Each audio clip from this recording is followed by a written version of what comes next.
საქართველოს პრეზიდენტი ამ წუთებში ოპოზიციის ლიდერებს ხვდება. კონსულტაციები სალომე ზურაბიშვილის ახალ ოფისში იმართება. Როგორ მივიდეთ ახალ არჩევნებამდე, ეს ამთავარი განსახილველი თემა დახურულ კარს მიღმა. სალომე ზურაბიშვილთან ერთად ოპოზიციონერები ერთობლივ დოკუმენტსაც ამზადებენ, სადაც დეტალურად იქნება გაწერილი ის გზა, რომელიც ქვეყანას ახალ არჩევნებამდე მიიყვანს. ნატალი ჯახუტაშვილი მოგვიყვება უფრო მეც ამ შეხვედრების და მიმდინარე კონსულტაციების შესახებ. ნატალი, გისმენთ.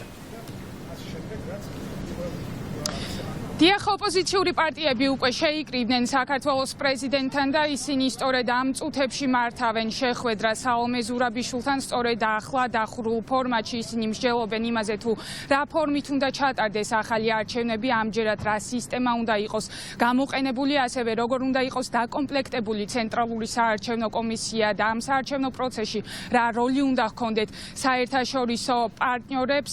ვიცით, რომ ჯერჯერობით მაგიდაზე დევს რამდენიმე ჩარჩო დოკუმენტი პოლიტიკური ჯგუფების მიერ შედგენილი, სადაც დეტალურად არის პუნქტები გაწერილი ყველა ამ საკითხთან დაკავშირებით, იმაზე თუ როგორ უნდა ჩატარდეს არჩევნები, რომ ბიძინა ივანიშვილის რეჟიმმა ვერ გააყალბოს არჩევნები და ოპოზიციურ სპექტრში სრული კონსენსუსია იმასთან დაკავშირებით, რომ ამ ცენტრალური საარჩევნო კომისიის პირობებში არჩევნები ვერ იქნება სამართლიანი, შესაბამისად რაღაცა უნდა შეიცვალოს, უნდა იყოს დაკომპლექტებული ისეთი ადამიანებისგან საარჩევნო კომისია, რომლებიც არ იქნებიან პოლიტიკურად ანგაჟირებულები და როგორც დღეს გახდა ჩვენთვის ცნობილი, სავარაუდოდ უკვე თვის ბოლოს ერთობლივი დოკუმენტი გამოქვეყნდება და საზოგადოებას ეცნობება ამის შესახებ.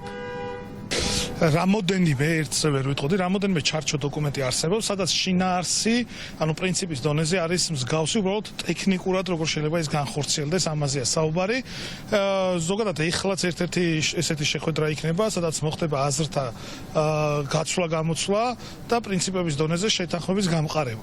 ეს საკითხი არის ადმინისტრაცია, საარჩევნო ადმინისტრაცია, ამომრჩეველთა ერთიანი სიები, საზღვარგარეთ ყოფი საქართველოს მოქალაქეების რეალურად არჩევნებში მონაწილეობა და მათ შორის ის საკანონმდებლო ცვლილებები, რაც აუცილებლად უნდა განხორციელდეს, თუ ჩვენ საუბრობთ სამართლიან და თავისუფალ არჩევნებზე. მნიშვნელოვანი არის, რომ პოლიტიკური სპექტრი ჩვენი საერთაშორისო პარტნიორები მზად ვიყოთ იმისათვის, რომ ახალ არჩევნებს შევხვდეთ ახალი მოთხოვნები, თუ რა პირობებში უნდა ჩატარდეს ეს არჩევნები.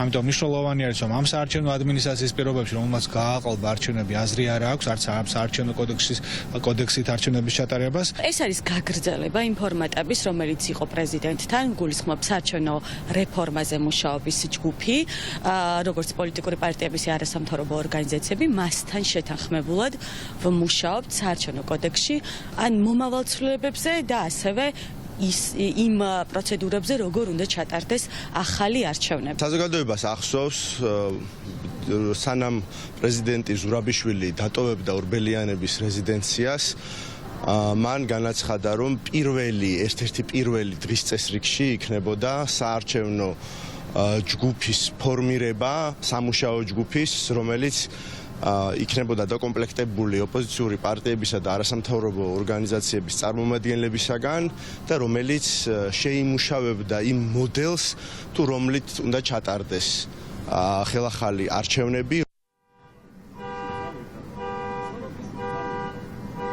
მას შემდეგ, რაც დასრულდება შეხვედრა, ჩვენ გვეწოდინება უფრო მეტი დეტალი დღევანდელ კონსულტაციებთან დაკავშირებით. ერთადერთი რაც ვიცით არის ის, რომ ფუნდამენტურ საკითხებზე შეთანხმებულია ოპოზიციური სპექტრი სალომე ზურაბიშვილთან ერთად და ისინი ახლა აჯერებენ პოზიციებს ტექნიკურ თემებთან დაკავშირებით. დიდი ალბათობით უახლოეს დღეებში ეს კონსულტაციები გაგრძელდება.